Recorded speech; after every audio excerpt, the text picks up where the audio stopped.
My name is Minister Dr. Cynthia Marie Whitley, and I'm not your conventional minister. The name of this podcast is Be Aware. Be aware of your thoughts. Each week, we will review self-realization through storytelling. We will reflect on the theme as we become conscious and accept responsibility of how we create our life based on what we are conscious or aware of.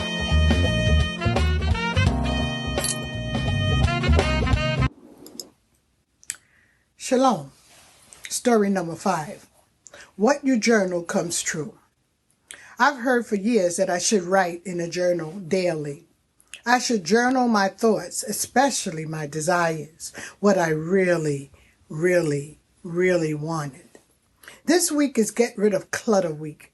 You might ask, what does journaling have to do with clutter? Since you've gotten to know me after 4 episodes, what do you think I'm going to say? Yes, that's right, the mind.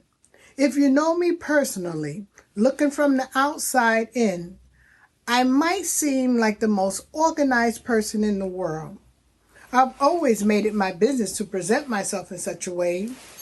As a teenager, I didn't go outside until I was well prepared. New outfit, because it was very inexpensive to sew. My mom would give me $2 or $3 and I would run to the market to get 2 yards of material. I prepared my hair by pressing it every single day by myself.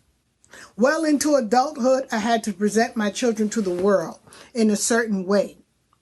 The hairstyling was now done for 4 girls before they went outside, without pressing their hair. My house mattered. It had to be presented in a certain way, and no company was allowed in when it wasn't. So here I am now, and I'm praying for clarity, and journaling keeps rearing its head. I'm being shown this time that journaling is a way of life. There is an overflow of information I've accumulated over the years in my head.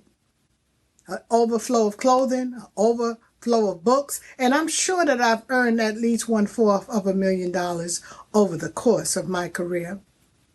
What I've done with it is a different story. I think it's how I spent the money that would have me think at times that I don't have enough. Things that I have journaled into existence are a loving husband and a family, although he is deceased. A house in a beautiful neighborhood, an online learning school, and a doctorate degree. I eventually stopped journaling, and subliminally, the thousands of thoughts I entertain every day scramble for attention. How does one begin to journal? The message shouted from the rooftops is that it is incumbent on me to journal every day. So I'm going to invite you on my journey as I pick up the mantle to journal again. I am living proof that it works. I'm praying for consistency this time as I make it a way of life. After 30 days, I will share with you something I've journaled and evidence of its manifestation. Before I leave you with special instructions of what to journal, let me give you some biblical references. Let us examine the importance of writing found in the Bible. The famous scripture, Habakkuk 2:2, that's Habakkuk, is referenced many times as I examine it in different versions. We will also briefly look at Deuteronomy 27:8. Let's begin by examining the adjectives that appear in the verses in most of the versions. Habakkuk reads, write the vision and make it plain. Other versions say plain also, Plain. The thesaurus says that plain means unembellished, so no poetry, straightforward, manifest under plain. Can you be truthful here? You can be truthful here. This is for your eyes. Clear is another word that's found clearly another word of the thesaurus. Inscribe, engrave, is deep inside of your heart. Write what you see, your imagination. Write what is revealed to you. Distinguish so not everything gets written. Discriminate, which is not always a bad word, the thousands of thoughts we have daily. Be preferential. Determined, that's another word that's found under plain. Be sincere, that means. Be deliberate. Read what has been revealed to you after it is written often. All of these synonyms above instruct us of what to do and how. What we desire is already clearly inscribed and engraved on our inner parts. We call it our heart. It's not on the outside of us. Writing allows you to take your thoughts, visions that only you and your secret source see. The thousands upon thousands of thoughts that run through our minds every single day. With journaling, a clear process begins to develop as it is made plain. Clarity happens. This obedience is God's vision within you. You shall write clearly all the words of this law which I give you. Deuteronomy 27:8. It is God revealing his expression through us.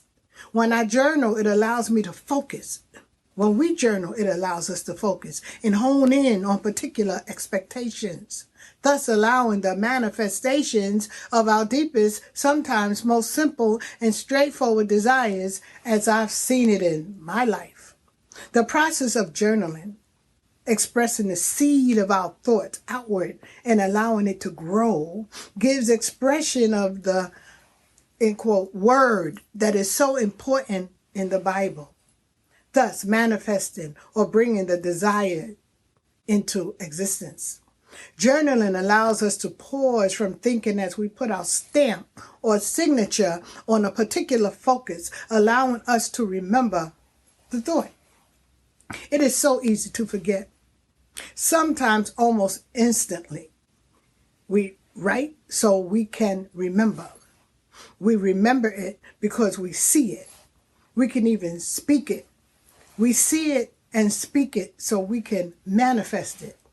Moses was instructed to write clearly all the words of this law on the stones and coat them with plaster. Seal them so that the people can see and keep and remember to keep the law. Don't be discouraged if the answer is not expedient. There could be many reasons, including the work we must put in, but have faith and believe as is written in the Farrar Fenton translation Bible. Write the vision quite plain on a board so that to it the reader may run, for quickly the vision will come and pants, that means quickly, hurriedly, to its aim, nor deceives. If it lingers, yet wait, for it comes. If it advances, it will not delay. So let's journal together. Until next time, Shalom.